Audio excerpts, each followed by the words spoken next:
A feral child lived in filth for 7 years until the neighbors saw her in the window. When police arrived at the scene after a tip, they found 7-year-old Daniela malnourished, living in depraved conditions, and covered in insect bites and infection. She'd been living in the dark with almost no human contact for at least 7 years. Daniela was rushed to the nearest hospital immediately, and doctors were able to treat her physical ailment. Then they started with her mental capacity.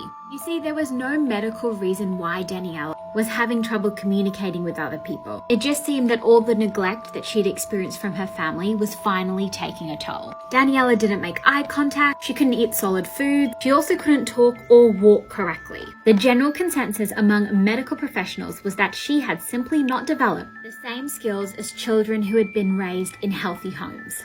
But in the end, she did make some improvement, and she was eventually adopted by a family. But taking on a child like Daniela took its toll. And at 19 years old, the family admitted that it was really hard to look after her when she became an adult. So she was transferred to a nursing home, and it is reported that she is doing much better there. So why did this happen to Daniela? Turns out her mother had subjected her to live like that due to financial trouble, and that being a single parent was hard. Her mother actually agreed to a plea deal and avoided jail time. If you want to hear more human stories, you should click that plus button.